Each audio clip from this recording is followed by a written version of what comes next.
Hello,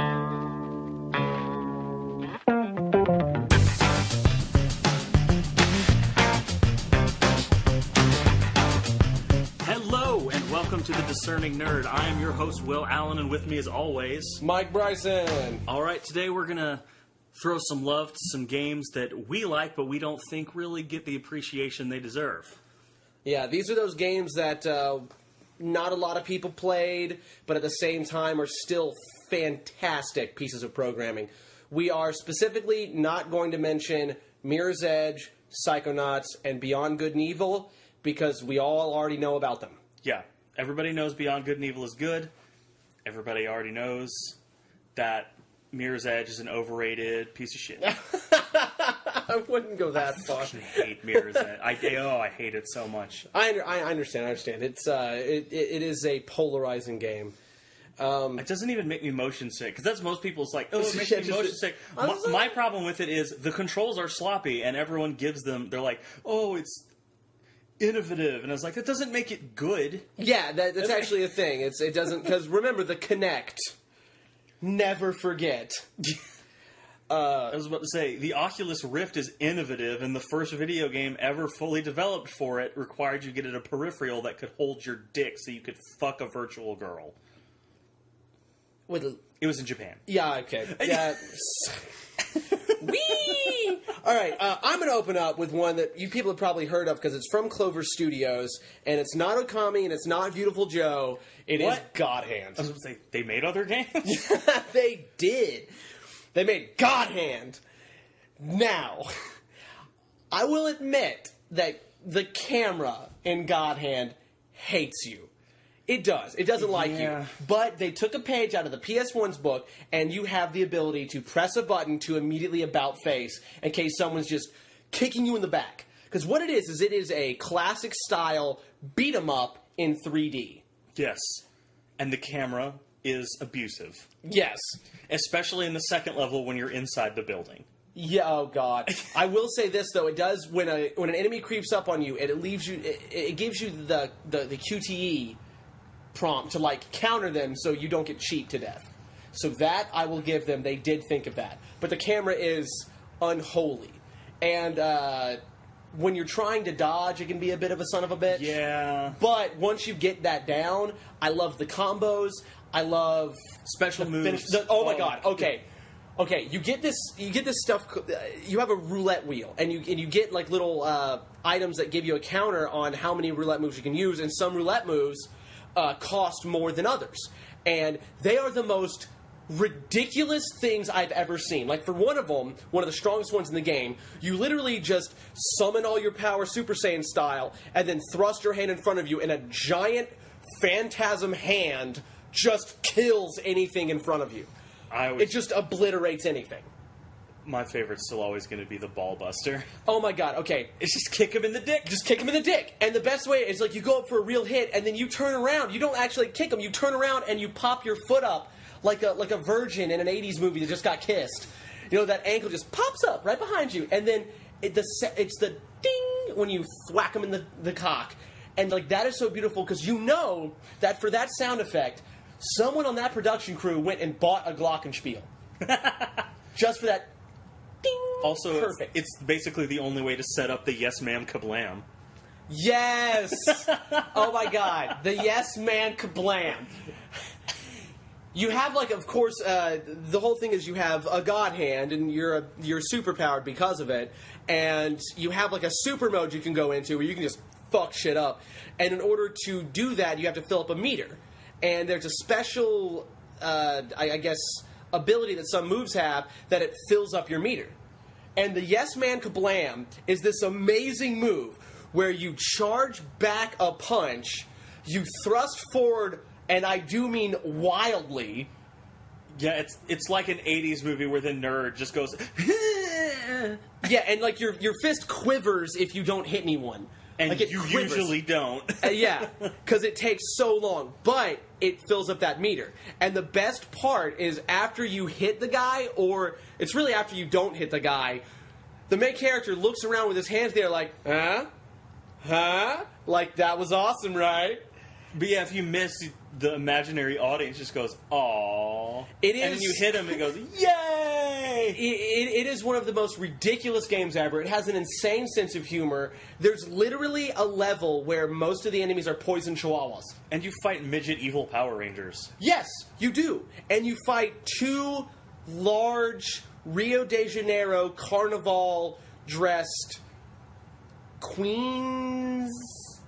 They're basically... They're like Siegfried and Roy. They're stereotypical Japanese gay men. That's what they are. Yeah, they're hard gay dressed in carnival. Yeah. Like this, and it's amazing. And evil... And they are really difficult as a boss, because you fight them together, and it's insane. Yes. And even the first boss in the game is Mexican Devil Elvis. Oh! His name is literally Elvis. It's amazing. And then you fight a man in a gorilla suit. That's also a luchador. One of my favorite moments is the leader of the team of demons that are the bad guys.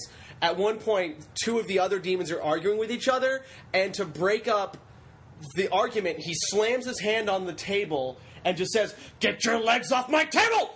And it's not like stop arguing with each other. It's get your legs off my table. And everyone quiets down. And it's the most ridiculous. And plus, when you beat the game, the song that plays during the credits is just a treat. It's a treat. Just I don't know how to describe it. Look it up. You will be well rewarded. Dragon kick your ass into the Milky Way. Dragon kick your ass into the Milky Way. Milky Way. Some of my favorite lines. Even in English on the Japanese version. Yeah, because it sounds better with ridiculous high-pitched men. Well, because the whole game is like Japanese people thinking they're doing a Western style game.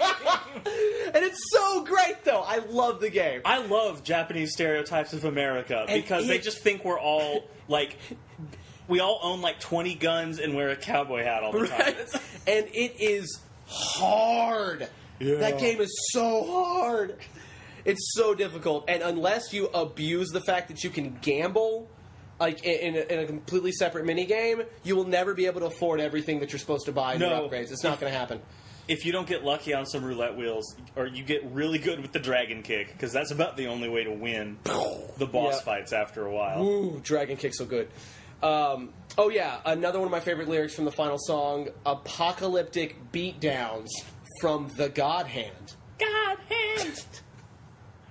I summon up the power of the God Hand! Oh, man. And, the theme song literally sounds exactly like Miami Vice. It sounds like the Miami Vice theme song. That game is so 80s, but it came out in, 2003. It's brilliant. I advise anyone that likes a hella quirky game, get that shit in your life because you need it. On the PlayStation 2. Yep, PS2, so we know you have one. Yeah. Everyone has a PS2. And it's better than the Bouncer. It is... It's easily mistakable for the Bouncer, on a game shelf. Yeah. Just very different. Better. Yes, infinitely. I'm going to stick with Shinji Mikami for a second. Anyone out there actually played Vanquish? Because we all know about Bayonetta. Yeah. But before Bayonetta, Platinum Games' first real game was Vanquish. Now, the original Snap 2 cover was originally put together for a game called Kill Switch for the PS2. It's an unknown title and it's decent, but Vanquish predates Gears of War by a few years, and it is infinitely better. It uses Snap 2 cover, but it also has this special robot suit you wear that has this awesome rocket slide mechanic, and it's just the most frantic, fast-paced game I've ever played. It's a third-person shooter, it's set in the future, almost all the enemies are robots, and they will fuck you to pieces. This game is literally, I feel like everyone is voiced by Steve Bloom. Well, the Colonel is literally voiced he is literally Steve Bloom. Burns. And the main character is trying to out Steve Bloom. Steve Bloom. The game is literally just it is manly men doing manly things. It is hairy testicles and stubble and cigars. The game! Except for the, huge-breasted assistant lady. Oh, whose name I cannot remember because it might be Nina. Did they say her name? No, name? she has a name. Really? Because there's generic, obligatory romantic subplot. Yeah, yeah. The entire game is a satire of super cheesy, macho sci-fi movies, a la Starship Troopers. Well, I mean, the movie starts with Russia, like, nuking Los Angeles. Yeah, what? With the melting bomb or whatever. Yeah, and by the way, this is set in a future where the USSR is still a thing. Yeah. It's absolutely phenomenal. The game is amazing. It is the best third-person action title I have ever played in my life, and it is so unreasonably fast-paced. Yeah, the only really bad thing about it is if you're good at it, it only lasts like 7 hours. Yeah, and unfortunately, I'm good at it now. I remember I started it on its top difficulty is started on normal. Yes. Jesus. You need to learn how to play the game first because the tutorial tells you what to do. It doesn't tell you when you should be doing it. Or why you need to do something. That's something you learn. The first boss, you learn fast. Hell, I got killed like 5 times getting to the boss because it's the first time in the game it's like the cover's really, really far apart. Yeah. It's like, oh. But you have and eventually you learn, I'm supposed to rocket slide to that. Bingo! After you die twice trying to run for it. Yep. And it's just wonderful. And it's the thing it does where Gears of War, I feel, really failed. And I understand that the Gears of War series is very popular, and it's even good. But I have a lot of complaints with it. And one of the biggest ones I have is something that Vanquish got right. And it's that in Gears of War, no matter what, everything takes a fucking full-ass clip to kill. Yeah. In Vanquish, you kill your enemies quickly. But you yourself also take damage very quickly. And also, there are just more enemies. So there's tons of sources of fire. And then you have really big bitches coming in, too. These big, giant, like, sub-bosses that just show up in the middle of fights with, like, 20 little dudes. And it's phenomenal. And it's this frantic action. And you have a bunch of, like, AI-controlled helper dudes, too. And they're expendable completely. But it sets up this real battle atmosphere where you realize that you are, at all times, the turning point of the battle. Like, you are it. You're single-handedly doing this with a minimum amount of support, and yet you are schooling it, and you are taking out everything, and it's wonderful! Oh, man, you know exactly what the main character of Vanquish is. It's they looked at Deus Ex and went, this game's really good, but this guy's kind of a whiny prick. Let's make him awesome. Let's give him some more stub and let's do this shit. Yeah. Like, he's got robot arms and, like, crazy cyborg eyes. What if we gave him a suit that turns him into a jet? Done! And, like, every single character speaks in cheesy one-liners, and every cutscene looks like it was straight out of Paul Verhoeven's, like, discarded footage. Oh, yeah. The first cutscene in the game you get is totally the, Men, we're here to save America. And that's Steve Bloom's character doing that, and then Sam... And then they are all immediately killed. Yeah, and then Sam, like the actual main character, with cigarette in his mouth, attempts to out-gruff that guy. It's seriously, I feel like most of the time they spent talking, they should have just been rubbing chins, because they were trying to see who could scour the other one with their facial hair first. It's wonderful! It's just it's so self-aware and it's so jacked up, full of testosterone. It's just manly masturbation and it's beautiful. I love that Platinum Games' like operating statement seems to be: if you take our game seriously, you are wrong. Yes, and that is how it should be. Because they do that, and then you get to Bayonetta, and it's like, oh, you're hypersexualizing. Yes. But that's the point. Yeah, she's doing it in universe. Yeah, she admits she does it to fuck with people. Yeah. Because to her, it is just funny. Yeah. It's wonderful. Also, she's like 9 feet tall and made of knives and murder. Yeah, that's what makes her sexy to some people. Yeah. Fly me to the moon. I don't know why they chose that song, but I'm glad they did. Because now I have something to associate with it besides Evangelion. Thank you. Although, I would love to see someone do a remix of Evangelion where, like, the episode ends, like Shinji's like, no! And then it plays, like, the hyperactive techno one from Bayonetta. Like, it's just like, Ray, no! Fly me to the... I would pay money for that. Let's switch gears for a second. Let's go for some. I know there are a couple of RPGs that you absolutely have to get on the radar. And tons of RPGs fall through the cracks because, one, Eastern RPGs aren't super popular in America now. Don't know why. It's because I think Western RPGs play more to the American gamers' proclivities. That's fair enough. Which appears to be collect shit, have to spend way too long in giant open maps not knowing what the fuck you're supposed to do, and brown. Or it has to be an FPS RPG. Yeah, like, I love Dragon Age. Dragon Age is also an example of this is exactly what every Western RPG is like. Yes. Exactly. Well, I mean, we have to think about it. The leader of Western RPGs is BioWare, so... Yeah. I mean... But that's what I mean, like... Yeah. Mass Effect is sort of an RPG, but it's not really an RPG. The first one was more than the other two. Yeah. I mean, we all know. But BioWare's games have informed... And then the other examples you get are like you know, Elder Scrolls and The Witcher. Yeah, big open worlds where you don't really know what you're supposed to be doing. I see what you're saying. Like, there's no centralized... Well, I guess The Witcher has a centralized plot. I don't like The Witcher because it has too many mechanics. I understand that. It's an overcomplicated game, and I understand why people love it. It is a phenomenal piece of programming. Yes. But generally speaking, it's not for me. Yeah. And that's okay, because I tried to play the first one. I even tried to play the second one. And I found them to be great, but I also found myself doing this thing where I went, I don't have the time to invest in learning this game. Yeah, I have that problem. I even have that problem. I love all the Tales games. Those games are so complicated now. I'll give that. Like, I just beat Tales of Zestiria. There are aspects of the combat system I beat the entire game without understanding how they work. It's like, if it's so complicated, you can ignore it and it affects nothing. Don't put it in. Yeah. But the game I wanted to talk about is, the first one at least, is Skies of Arcadia. And it was originally a Dreamcast game. The version I played and the version you're probably going to play if you go check it out is the GameCube re-release called Skies of Arcadia Legends. Yeah, and I know that it's a little pricey to try to pick up now, but it's well worth it. Nobody reviews it poorly. No. Oh, man. But what it basically is, and maybe some of the effect will be lost on a modern gamer, but like when I played that game, I was like 14 or something. Yeah. I was like a freshman in high school, just had my GameCube looking for games to buy. I bought a bunch of those GameCube re-release RPGs just because I wanted RPGs to Evolution play. Worlds. Evolution Worlds, the same. But, so I bought it, brand new. Didn't even know it was a Dreamcast game originally. And the GameCube version is by far the way to play it because they tweaked a bunch of the things about it that sucked on the Dreamcast. Yep. But when it came out on the heels of the Dark Ages of JRPGs.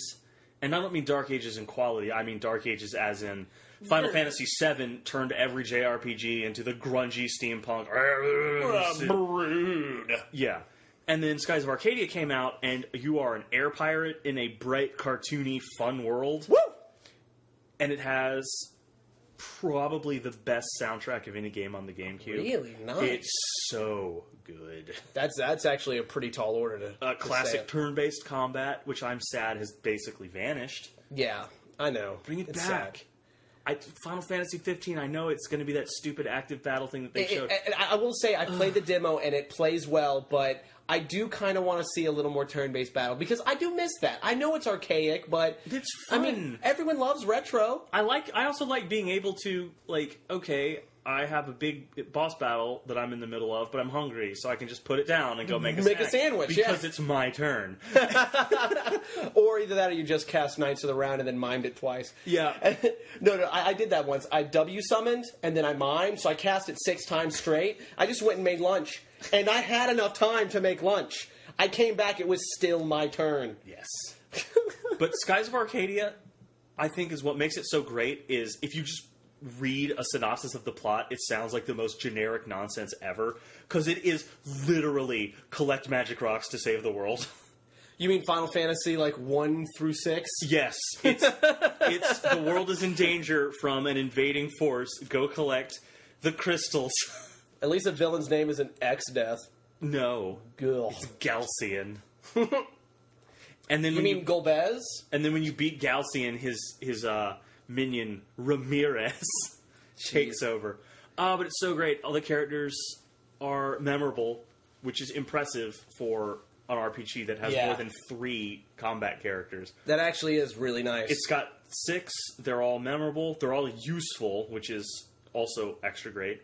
And they actually justify, like, having locked off things.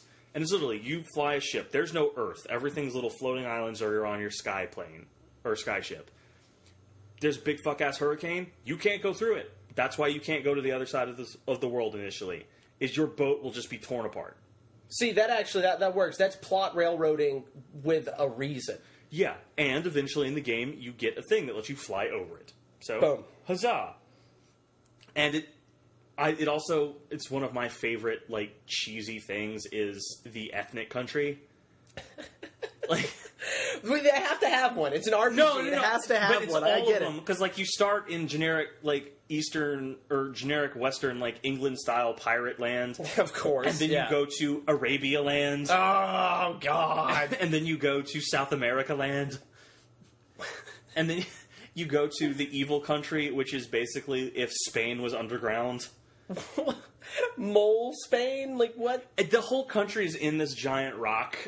Like, the floating island, it's inside it. I don't know. Yeah, it sounds quirky, and I did quirky. And then you go to Flying Japan, because of course you do. Yep. And then you go to the ice level. The ice level. Like, there's not even people there. They're like, the civilization here is gone. You just run through the empty ice city. There's always an ice level. And then you go to space, so... Nice. Everyone likes that. And then you immediately come back out of space instead of spending 15 minutes listening to Eyes on Me while we watch your stupid mopey-ass character wander aimlessly, dying slowly of asphyxiation. I still haven't gotten past Disc 3 because I can't care enough! I can't care enough! Woo! Dun, dun, dun, dun. Oh, God. Well, like, Skies of Arcadia has a plot that's engaging even if it's super, super, super stereotypical of a JRPG. Yeah. The side quests are actually interesting and you want to do them, which I find rare in any kind of I RPG. do agree with that. It's making a side quest more than a chore. You know what it doesn't have, and it's a big improvement? It doesn't have a kill X number of things. Or you know, the old school version of that. Bring me 12, you know, bear scrotums. Yeah. I think it's bear asses is the way people refer to it. Yeah. It's just 20 bear asses. Why do I need 20 bear asses? So I can make a bear ass coat. Yeah, and then it's like, oh, I killed 20 bears, but they only drop like 7, so I have to go kill more bears. There is none of that in this game. That's nice. It would even help me if every bear dropped a bear ass. Yes, that would be fine. That'd be fine. But you have drop rates on bears' asses. The last time I checked, every bear has an ass. I should be able to take the ass off of any bear. Yes. That's the part that I don't understand. When someone's like, you have to collect 12 monster fangs. Why doesn't every monster have at least 2 fangs? That makes sense, right? I should, even if I break like 1 fang, I should get 1 fang. Yep. But no, it's a drop rate where I kill 5 monsters and I get 2 fangs. That's not math, dude. You didn't math. You didn't math when you made that. You realized your game wasn't long enough and you padded it out because you're a dick. Yep. Even games I love do shit like that. I know, like, me Persona too. 4 is horrible for that. Like, you need to collect ghost wrappings. Well, I killed the fucking ghost. Where'd the wrapping go? Was it a ghost wrapping? Did it vanish? What happened? It cannot be touched by the dawn's light. No! God. Yeah, Skies of Arcadia is great. Get the GameCube version. Yeah. The Dreamcast version, the encounter rate is way too high. It's absurdly high. It's as high as the deep sea research facility when the light is on in Final Fantasy VIII. And people who know what I'm talking about know. You take a step, you fight a battle. That's what happens. Yeah. Why couldn't that game just be about Laguna? I don't... See, that's what I... Everything about Laguna is better. He's a better character. He's awkward without being shitty. I feel like Squall, he is, like, knife fingers away. He never tried to woo his girlfriend by organizing his friends into a square dance. Yes. And seriously... Also, whoever picks the concert, you always pick the fucking river dance. Bingo. Yeah, don't play... Yeah, always pick the upbeat song. It's just better. But seriously, for me, Squall is literally just, if they just replaced his hands, he would be Edward Scissorhands. He's the same fucking guy. Just Victor. Well, he even has a scene, and he's a scar. He's a space scar. He has a scene early in the game where he literally is going, "I hate parties. I'm so awkward." We know. Yeah, we can tell. And that's why your girlfriend puts her fist up her dog's ass and throws it at people, because you attract the wrong kind of people. That is kind of what it looks like. I know what it is. But it's dumber than what I just described. Her weapon is a chakram that she fires from her wrist on a little launcher that somehow comes back to her. Her dog sits on it, and you shoot it. And they let you name her, and they let you name the dog. So, you know. And it says she uses whatever the dog's name is as a weapon. So, you know, like in my game, this bitch uses whore. Yeah. Live fisting demonstration. Yeah. I guess we can move there straight to Rogue Galaxy, because it's kind of like Skies of Arcadia in space. We interrupt this podcast from the future to point out that there is an error in the upcoming segment. When we're discussing Rogue Galaxy, I say that the main character's name is Jaster Merrill. His name is Jaster Rogue. Jaster Merrill was Boba Fett's real name in the old Star Wars Extended Universe. I also say that he is voiced by Johnny Young Bosch. This is also wrong. He's voiced by Will Friedle. Carry on. Oh, man. I love Rogue Galaxy. I've never met anyone who's played it before. Yeah, I own it because I got it on a wicked deal at an anime convention at an otaku flea market, but I still haven't played it. It's great. Yeah, like it's honestly, from what you've said and from what I've heard from other people, even the guy that sold it to me, it's just a phenomenal piece of programming. It's great. It plays a lot like a Tales game. Like, you go into your battle screen, and then it's an active battle from there. And again, it starts super generically, like boy on... Actually, it's Star Wars, basically, because it starts with an orphan boy on a desert planet who has aspirations to be more. Sweet! I'll take that. And you end up on a space pirate ship, and you're a space pirate from that point forward. And you go to 5 different planets, do stuff, until you get to the big twist of the game, which I'm not going to spoil, but it does involve your character literally going Super Saiyan. I love that. I have to play this game now. Like, it's the fact that I have it and haven't played it, I realize now is a crime. Yeah, and a sin. And the main character, Jaster Merrill, is voiced by Johnny Young Bosch, who is awesome. And so you get to hear Johnny Young Bosch do a Super Saiyan transformation. Brilliant. I want that. I want that in my life. It also has the most annoying character I've ever seen in an RPG. The most what? Annoying character. Oh, God, his name is Jupus Tukey. Jupus Tukey? That is not real. I swear to God. He's the villain for a huge segment of the game, and then you kick his ass, and it turns out he's just a wimpy scientist, and he joins your team. And you can safely then never speak to him again, because he becomes one of your party members. You can only take 3 party members at a time, and you have... I think 8. Like, you have a lot. You have to use them one time at the very end because there's a boss rush where you have to do everyone individually. Yeah. But that's the only time in the game besides when you get him you ever have to interact with him. It's so good. And it actually has interesting alien species. Like, you have him who's like a weird little velociraptor man. Some humans. Jupus Tukey. I'm sorry, I can't. A dog man who is responsible for the hardest part of the entire game. And they do that thing. Well, there's you can't play through twice because there's that one part you don't want to do. Exactly. Yeah. Because you do this planet, you get to the very end, you beat the final boss, and then it throws you into a one-on-one combat with a character you literally only had for 10 minutes. Oh. And if you lose, there's no save point between the bosses, so you gotta do the whole thing again. Disagree. Also, the finale of the game involves time traveling to a planet that hasn't existed for millions of years. I like that. I like that a lot. Space pirates. Space pirates. Fuck yeah. Yeah! If that picked up, I'm sorry.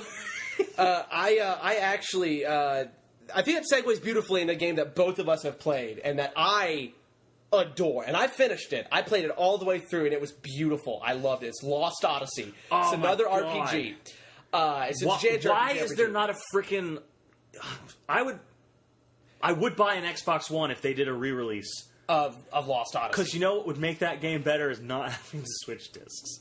Yes, I agree with that. 4 discs is too many, especially on an Xbox 360 game. And that actually tells you how big and especially how beautiful this game is. It looks so good. It's so and just that was like an 09, like first year of the Xbox what One. the hell? Everyone remembers the commercial for Lost Odyssey because it has White Rabbit by Jefferson Airplane.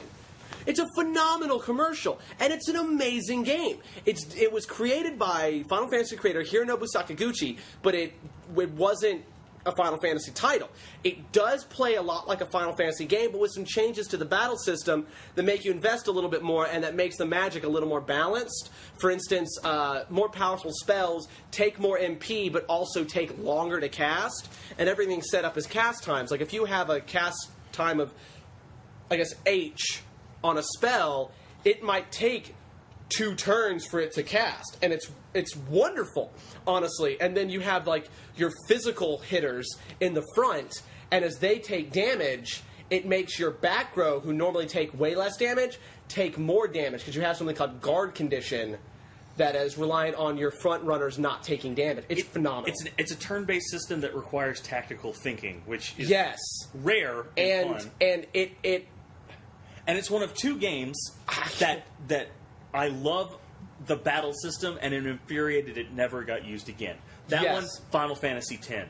Yes. Final Fantasy X had the best turn-based because you can switch out characters anytime you wanted. It was the best one that's ever been done. Yes. They never used it again. They didn't even use it again in the sequel to Final Fantasy X. No, we got dress spheres and back to active time battle. I know active time battle is classic. It's not a good battle system. Yeah, well, the thing is, it has its place. Like, I will say that Kingdom Hearts, the battle system is good. The first game had some issues. They perfected it in the second one. And I would say the one in Crisis Core is good. But at the same time, I still think you can do a lot with a turn-based battle system. Yeah. It's okay to use it. And it sucks when you're like, all right, I know what my next move is going to be, but you have to wait for the little fucking bar to fill up instead of just being allowed to do it. Yeah, because that's the difference. Because there's real-time battle, and then there's active time battle, where it's turn-based, but you can move. Yeah. And that's annoying. Because, you know exactly what you can do, but you can't do it. And that's why I think like the full active time or the full real time in Kingdom Hearts and Crisis Core was just better.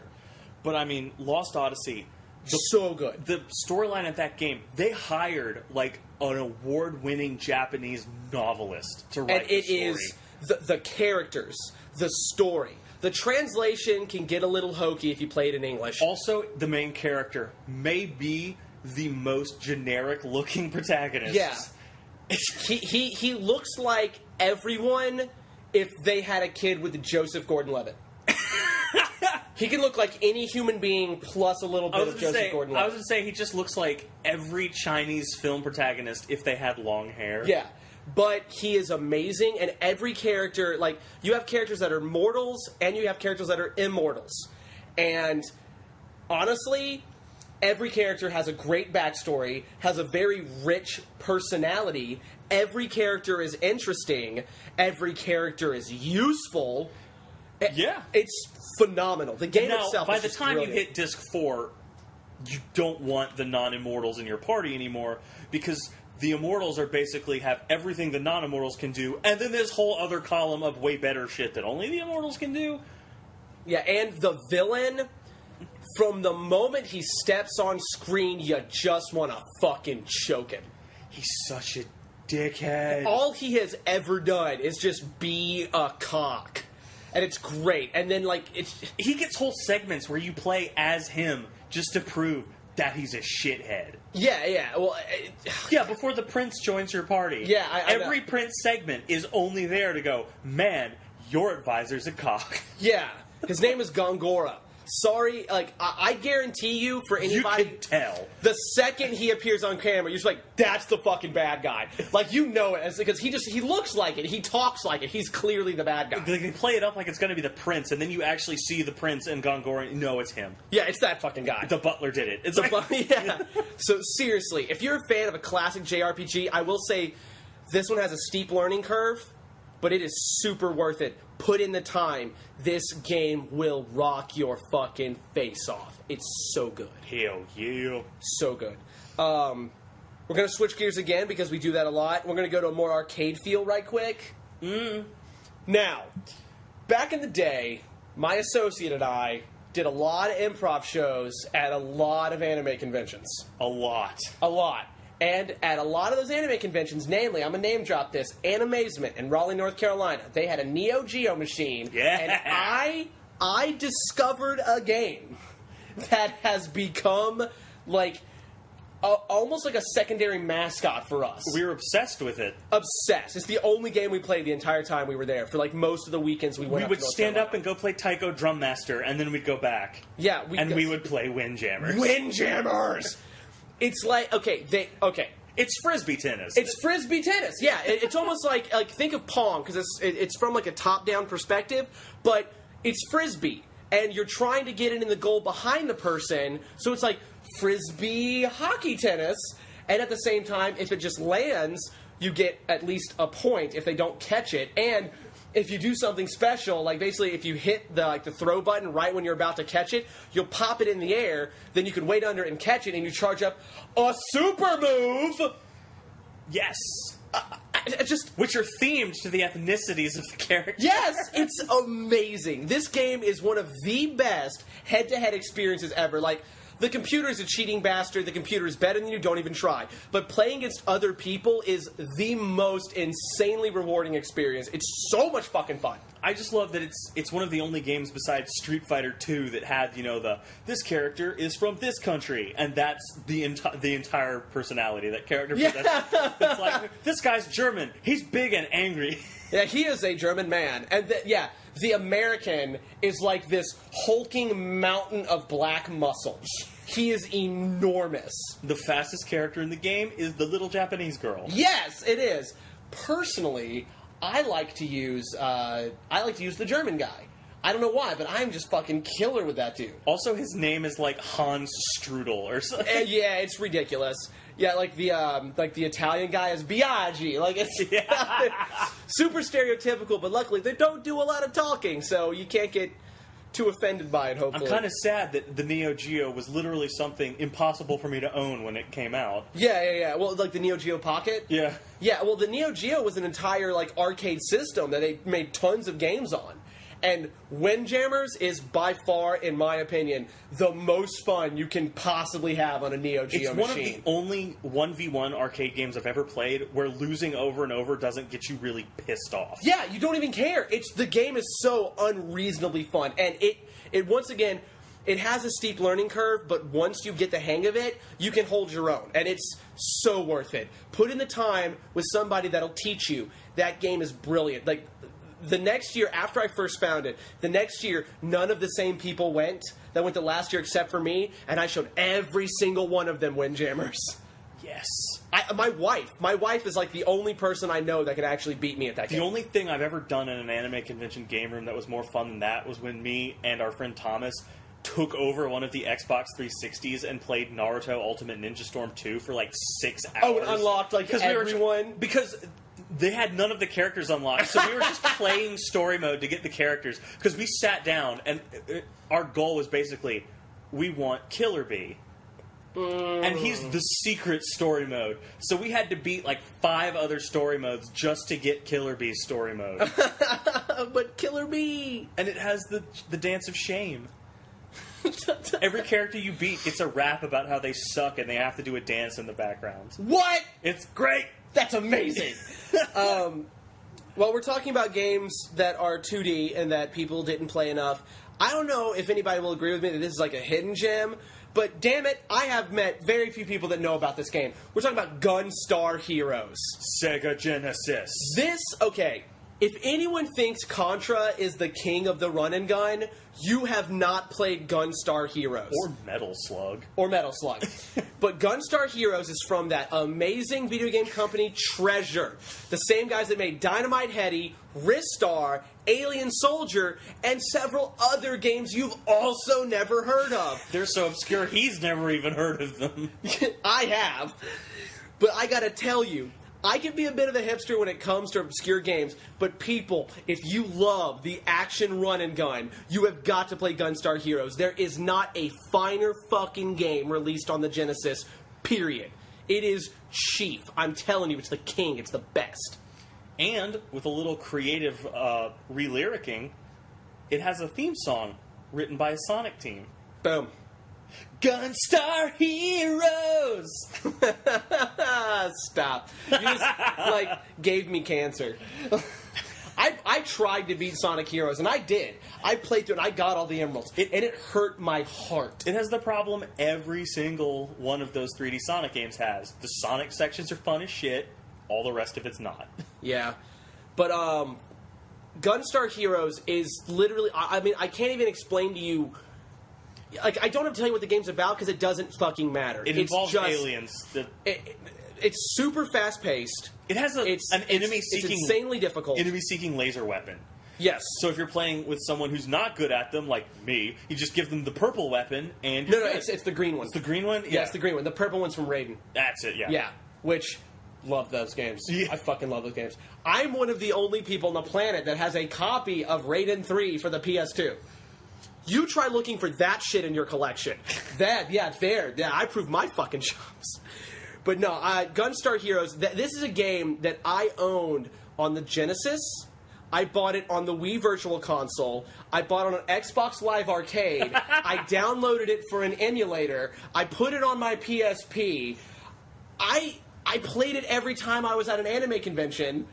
I bought the not quite as good but still incredibly solid pseudo-sequel for the GBA. I cannot get enough of this damn game. The other night, I was just hanging out, and my wife wanted to play the PS4, but she wanted me in the living room to hang out with her. So what did I do? I snatched up my PSP, and I loaded up Gunstar Heroes. Why? Because I can't stop playing this game. It's like Diablo. I can't quit playing. It's in my veins. Oh, man. I beat it 6 times one weekend. When I was at the anime convention. I beat it 6 times. One time with every person who came to the convention with you? Yeah, I'm sure. And sometimes I played with strangers. People would switch out with me. People would sit down, play more than they wanted to, get up, and someone else would help me beat the game. This happened a lot. I love this game. You have got to play it if you've never played it. It is choice. It's brilliant. In fact, everything Treasure ever made was brilliant, and they are really underrated as a developer. But all of their games are all like limited release action titles. They're either shmups, run and guns, or action platformers that are so goddamn hard. Well, it's like freaking ArcSys games now. It's like, they're all really good. They get one pressing, and if you don't buy one when it comes out, you're never going to see it again. Trice the same way. Hell. Valkyrie Profile. I've got a copy, but good luck finding one. Wasn't that like a Christmas present, and it cost whoever gave it to you like $100? That would be my wife. Yeah. And I could not speak for 20 minutes because of how rare I know that game is. It made me very happy. Yeah, it's like my eternal search for a copy of Jade Cocoon. Good luck. It's not even fucking rare. It's all over the internet, but I want to find one because ordering used PS1 games off the internet. That is a gamble. Ooh, yeah. Nobody took care of them because it was your first disc system. We all had it. Yeah. While we're still on 2Ds real quick, we're talking about shmups and running guns. I'm going to plug this one right quick because it's not unknown because enough people didn't buy it, I guess, when it was released. And it was featured on a Humble Bundle, and it's for PC, and you can find it for pretty cheap on Steam. I mean, fucking DayZ is featured on a Humble Bundle. Humble Bundle doesn't mean it's a good game. Yeah, but I will say this. It is a sort of bullet hell shmup, arcade style, that is a reimagining of the colonization of Jamestown, but set on Mars, where the natives are the squid-like Martians, and the villain is a conquistador. It's called Jamestown, and Now, I've played Ikaruga, and I've played Radiant Silvergun, because we've talked about how I'm a Treasure fanboy. I am going to ask this. Do you get to play as, like, Space Marine James Rolfe, and you get to fuck Squidahontas? No. But, I believe, like, Pocahontas' father is an unlockable character. Powhatan. Yeah. And you do play as John Smith, I believe. Of course. No, it's great. The game is amazing, and it's just it's such a quality shmup that has like that the graze mechanic and a build-up power weapon system. It's best played with a gamepad or just like an Xbox 360 controller plugged straight into your computer. But I wanted to plug it because I have to say that it is a phenomenal experience, and I know not enough people played it, but you have to. If you're a fan of classic arcade action and you've ever loved games like Raiden or R-Type or Gradius or any bullet hell shooter like the Toho series, if you loved Death Smiles, if you loved any of these games, you will feel right at home with Jamestown. It's easy to get into, and it's not particularly like an infinitely difficult game, but you can make it difficult by cranking the difficulty up, and it is worth every second you put into it. And it's beautiful. What was that Jets shmup we had downloaded on all the computers in high school?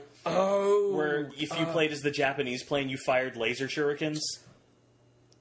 Was that Aero Fighters Assault? Yes! Oh my god. They used to have that at CC's Pizza. And I abused that game. Oh my god!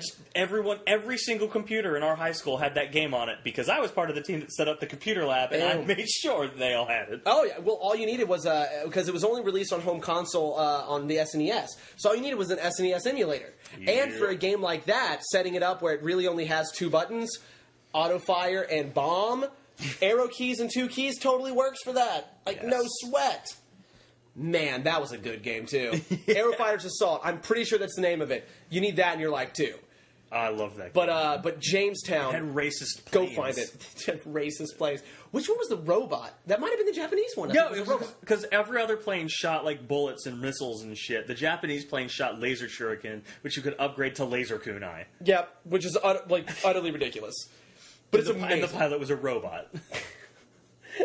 If anyone ever wants to drop me a line in a comment about a shmup they think that I should play, I am a huge fan of scrolling shooters. My favorite arcade game of all time is Galaga. But like the Raiden series, and especially the 2 series, honestly, that I love more than anything else are Raiden for a vertical scrolling shmup, and for a side-scrolling shmup, R-Type. If you're ever an R-Type fan, just throw me some love, because you have to know that I adore those games. And R-Type Delta is the best one. R-Type Final you can sink the most time into, but R-Type Delta is just the piece de la resistance of that series, and it is beautiful. And if you've never played it, once again, good luck finding a copy, but you will never beat it. That game is impossible. I don't think I've beaten it. That game is so goddamn hard. Yeah, it's from the age where a hard game meant they had to spend more money. Yeah, Irem, you magnificent bastards. Do stay away. There are 2 R-Type, weird strategy games, like Operation Bitter Chocolate or something like that. Skip them. They're decent, but if you're looking for a shmup experience, you're going to be disappointed. They are the Halo Wars of R-Type. Yeah. They're not necessarily bad games, but if you're a fan of R-Type, you probably won't like them. The rage when Halo Wars came out. I know, dude. This isn't Halo. No, they said it. They didn't say it was. Say it would be. They said it was going to be this. It's not like Brutal Legend where they hid the fact that it was an RTS from you. Yeah, which I still love. Brutal Legend, but I understand why people were upset. And again, I don't even blame freaking Tim Schafer for that. That was the publishing company's fault. Yeah, it was. I'm going to toss it to you for a sports game that I guarantee you none of these people have played. Yes. Back in the day when I went to Blockbuster and get you video games, you look through all your cartridges on your N64. Ooh, what do I want to rent? What I always wanted to rent was Milo's Astro Lanes. And I've never played this, personally. Which is a bowling game for the N64. Set in space in the Intergalactic Bowling League.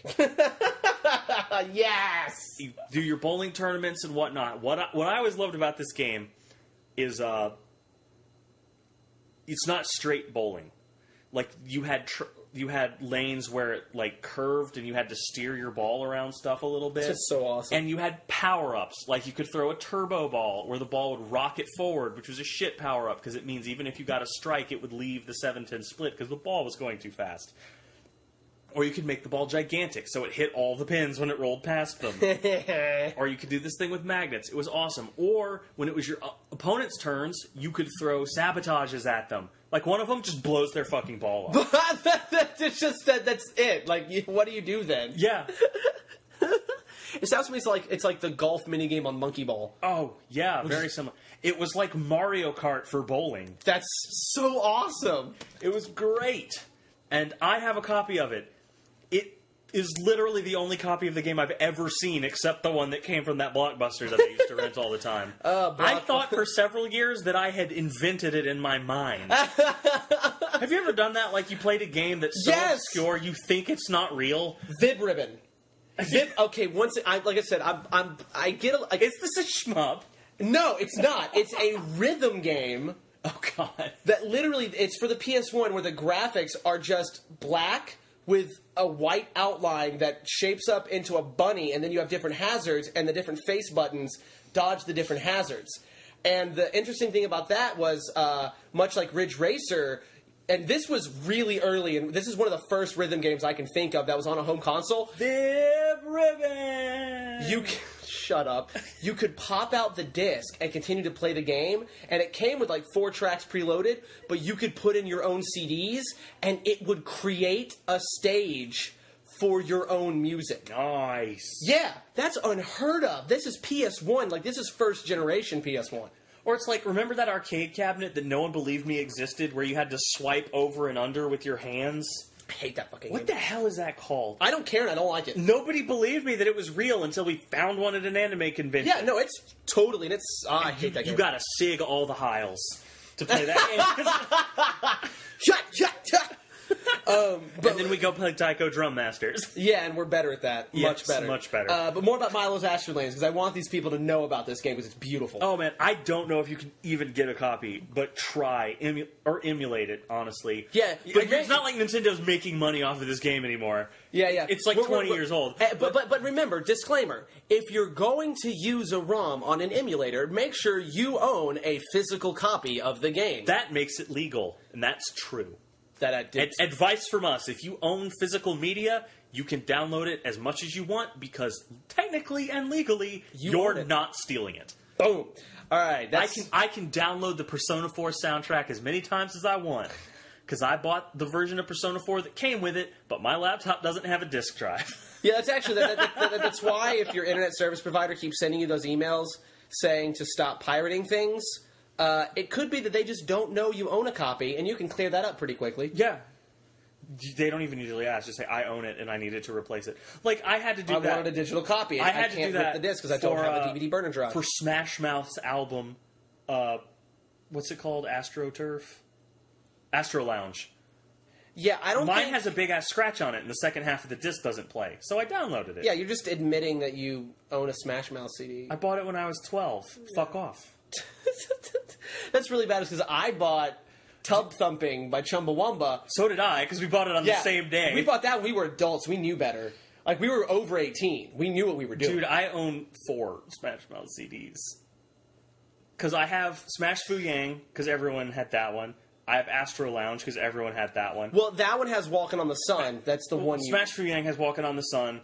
Astro Lounge has All-Star. Oh, got it. And then I owned the one that came out after that, which I bought because it had their cover of I'm a Believer and the theme song from the Hot Wheels cartoon. Okay, I love their cover of I'm a Believer. It's a great song. The theme song... No, that's on the 4th CD, the one that I bought that nobody knows existed, that I only bought because it had the theme song to the Hot Wheels cartoon on it. Which was good. It was good. Hot, hot, hot, hot! Wow, Smash Mouth. What's wrong with you? You fell. Like, good universe version of Guy Fieri. I'm telling you, they're the same guy. No, they're alternate universe. Okay. Smash Mouth Guy is Spock. Guy Fieri is Bad Spock. You're right, because he has the goatee. It makes him evil. He's like negative universe. He has blonde spiky hair instead of black spiky hair. That's because the lead singer from Smash Mouth already has black spiky hair. Yeah.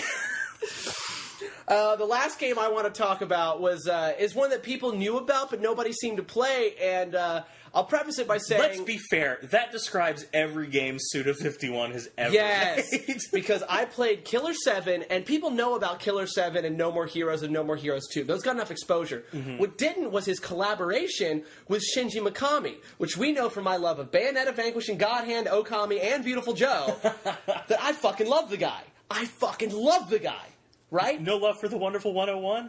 I haven't played it, unfortunately. I don't have it. I know. It's like the only one I don't have besides Metal Gear Rising. It's superhero Pikmin. It's great. I know. I need it bad. I need to get it. That's actually on my list.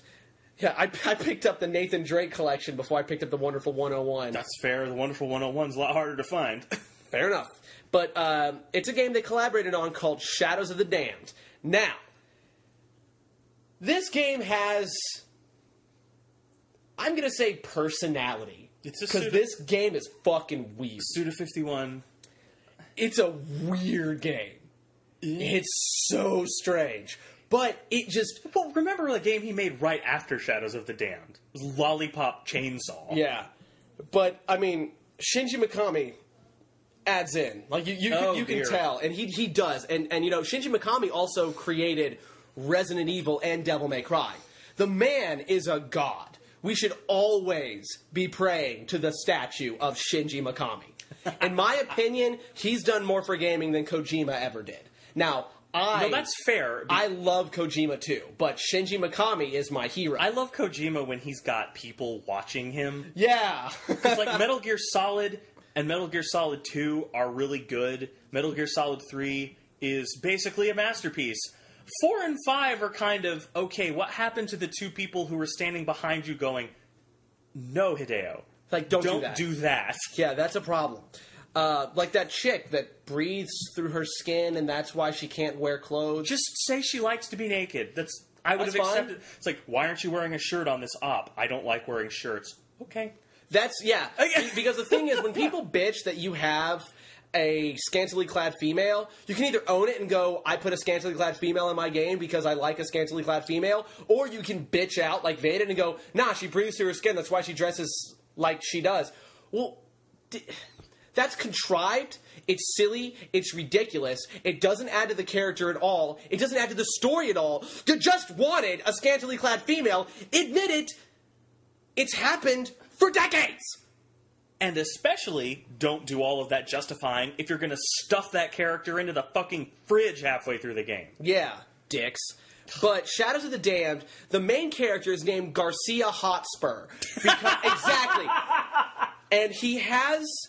A demon helping him whose name is Johnson, and yes, it's a pun, because the gun he turns into is called the Hot Boner, which you can transform into a crotch-mounted cannon called the Big Boner. And in order to do that, Johnson has to call a phone sex line and get randy. You are trying to rescue your girlfriend who has been kidnapped by... Can you use the word libidinous? How do you make libido a descriptive noun? Horny old bastard? Yes.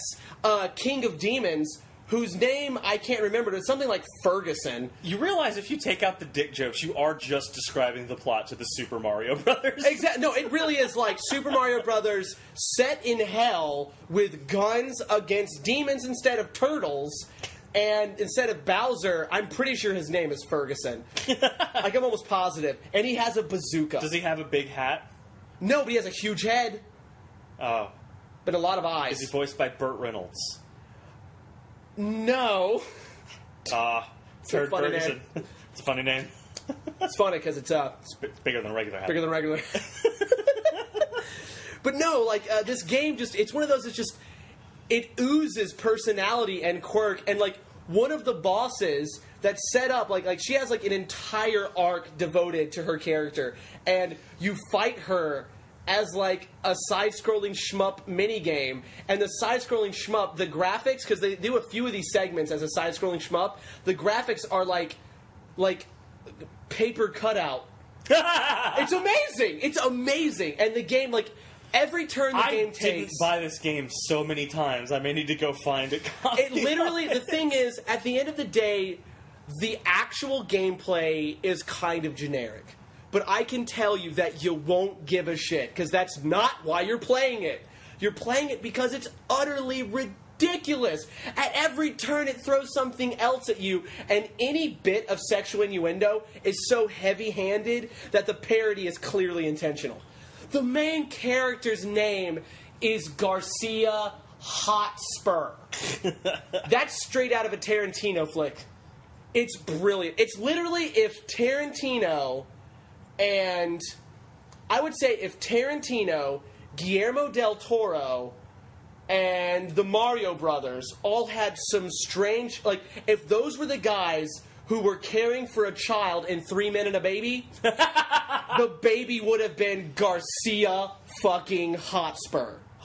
Also, the ending credits end with a rap by Johnson, who I'm pretty sure is voiced by Ricky Gervais.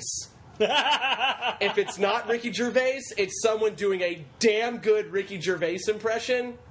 Excellent. Yeah. And, oh, man, I know who made the gun that Johnson turns into.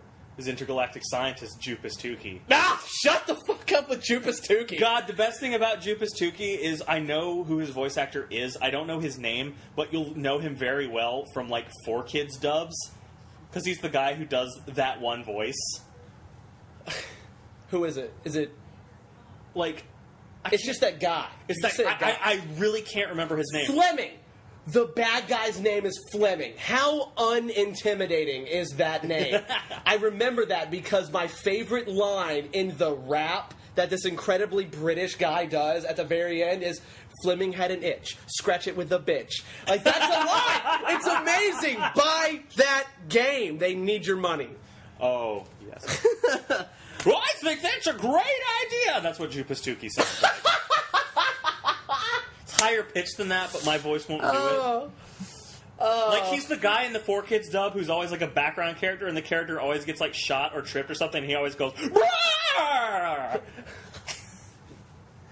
For some reason, all that made me think of was, my cabbages! Alright, that's a good place to end it, ladies and gentlemen. Thank you for listening. Like, subscribe, comment, tell us what you'd like us to cover. We will listen to you. Follow us on Twitter. I'm at Count Crory. He is at Professor Thursday, I'm almost positive. Follow me on Twitter. He's not gonna get it. He follows me, so you can follow me through him. There you go. You'll find me. You'll see me. I have a picture. It looks like me. You don't know what I look like because you only hear the sound of my voice, but you can find my Twitter. Next time I'll figure that one out, and I'll have accurate information, but listen to us. All right. See you. Good night.